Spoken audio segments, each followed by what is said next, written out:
नमस्कार, मैं सुदीप पंचवैया। 18वीं लोकसभा के गठन के लिए हो रहे चुनाव में राज्य की 5 लोकसभा सीटों पर मतदान संपन्न हो गया है। मतदान 2019 के मुकाबले कम रहा। आखिर लोग वोट देने क्यों नहीं निकले? क्या है इसकी खास वजह? क्या चल रही है कयासबाजी? किसको हो रहा है लाभ, कौन रहेगा नुकसान में? आज हम इस पर विस्तार से चर्चा करेंगे। इससे पहले आपसे छोटा सा अनुरोध, तीर चेतना के YouTube चैनल को सब्सक्राइब करें, लाइक करें और कमेंट्स के माध्यम से हमें सुझाव जरूर दें। जी हाँ, राज्य की 5 लोकसभा सीटों पर मतदान संपन्न हो गया है।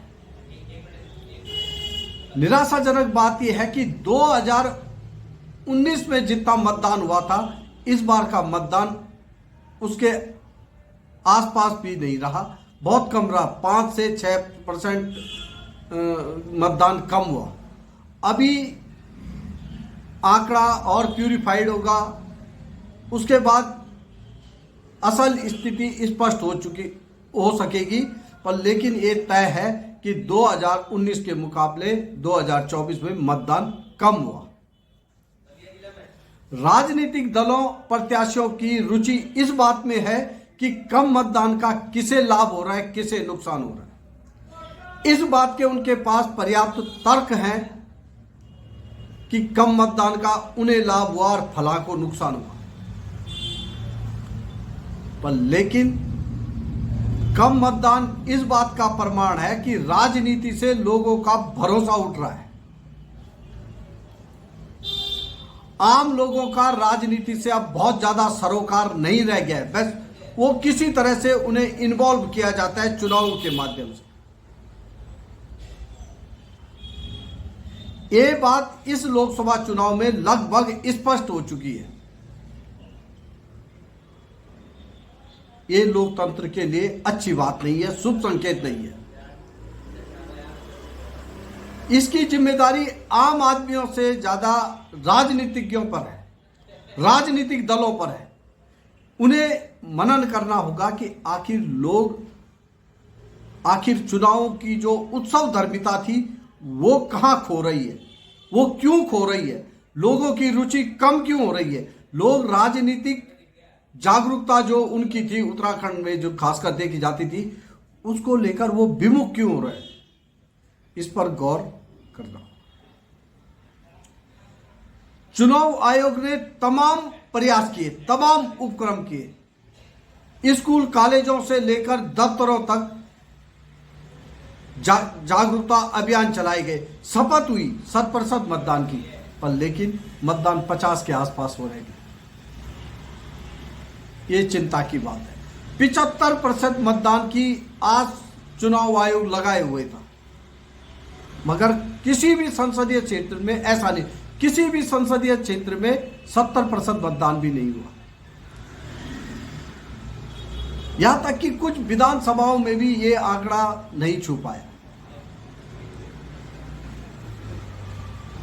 इस पर गौर करने की जरूरत है। आखिर लोगों में चुनाव की जो उत्सव धर्मिता थी वो कम क्यों हो रही है? क्या बातें हैं इसके पीछे? कौन लोग हैं इसके पीछे? क्या राजनीति में चल रहा झूठ इसकी बड़ी वजह है? क्या राजनीतिज्ञों का या राजनीति का बड़ा प्रोफेशन बन जाना इसकी वजह है?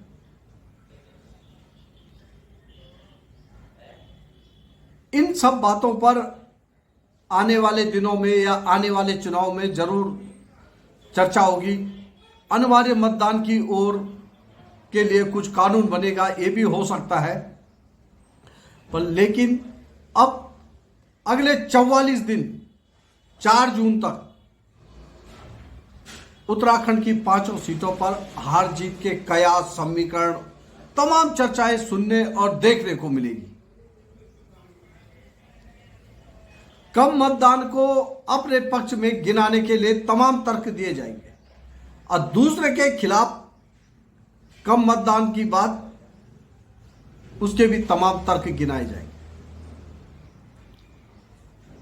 ये बात तय है कि पांचों सीटों पर टाइट फाइट है,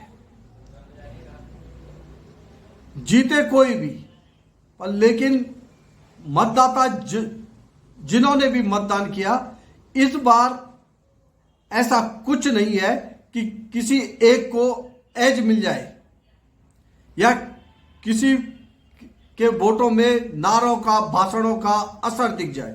ऐसा इस बार दूर दूर तक नहीं दिख रहा है। यही वजह है कि अगले 44 दिन प्रत्याशियों और राजनीतिक दलों का गुणा भाग करने में, जोड़ घटाने करने में और इसके बाद उभरने वाली तमाम तस्वीरों से होने वाले टेंशन से गुजरेगी। फिलहाल देखते रहिए, एक चरण हो गया है, 6 चरण और होंगे। उसके बाद देखते हैं कि 4 जून को ऊंट किस करवट बैठता है।